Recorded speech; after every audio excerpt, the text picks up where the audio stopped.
Oui, c'est vrai, Sochaux s'est créé l'occasion la plus belle, mais sur une erreur de Lille. Donc, c'est vrai, Thomas, vous l'avez dit, on s'est un petit peu ennuyé quand même, malgré tout, dans cette première période.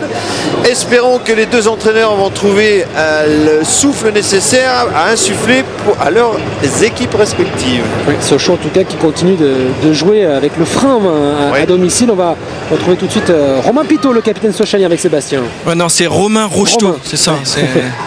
C'est ça, ouais. T'as trouvé le surnom. Bon, Romain, donc une première période où Sochaux a pas mal poussé, surtout on va dire les 10 dernières minutes. Ouais, c'est vrai, bon, on a essayé d'aller chercher les Lillois assez haut dans leur camp parce qu'on sait qu'ils exercent bien le pressing. Et bon, sur la fin de match, on a eu des occasions, mais bon, il va falloir continuer pour avoir en deuxième et marquer ce but. Alors, on a vu que vous avez usé de ballons longs sur les deux attaquants. C'était la tactique conseillée? Ouais, bah c'est vrai qu'on a Sloan Privat qui est assez grand, qui prend pour l'instant tous les ballons de la tête devant. Donc on s'en sert, pour l'instant ça marche, on va voir en deuxième mi-temps ce qu'on va faire. Donc des nouvelles brèches vont s'ouvrir. Est-ce qu'il faudrait peut-être pas essayer de passer un peu plus sur les côtés? Peut-être, ouais, peut-être c'est une arme aussi, mais bon, pour l'instant on va déjà essayer de garder cette base défensive, mais comme j'ai dit, il faut marquer ce but, après que ce soit par les côtés ou dans l'axe, le plus important c'est de le marquer. Merci Romain. Ouais, les Sochaliens qui, à écouter Romain Pitot, c'est vrai, s'appuient sur leur défense pour le moment et n'appuient pas vraiment jusqu'au bout leurs attaques. Oui, c'est vrai, c'est un peu dommage.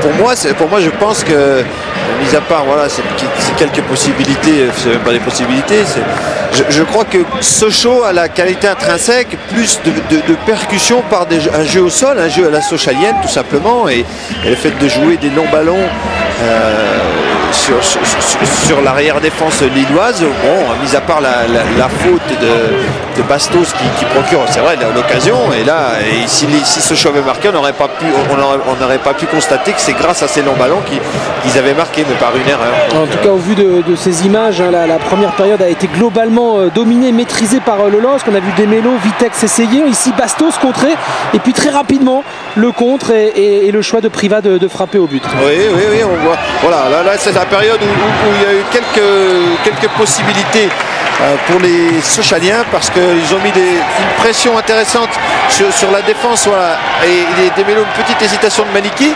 Donc c'était le bon quart d'heure, le dernier bon quart d'heure qui a aussi perturbé les joueurs en blanc. Alors sur cette longue touche également, et un petit peu de voilà.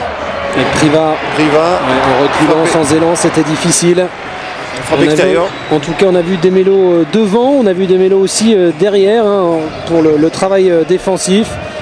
Et vous voyez surtout les quelques rares offensives et du LOSC et de Sochaux pendant 40 bonnes minutes. Aucune frappe cadrée, rien à signaler pour les gardiens, jusqu'à cette erreur de Bastos, cette passe en retrait, interceptée par Erding qui choisit de frapper tout de suite. La bonne sortie de Maliki.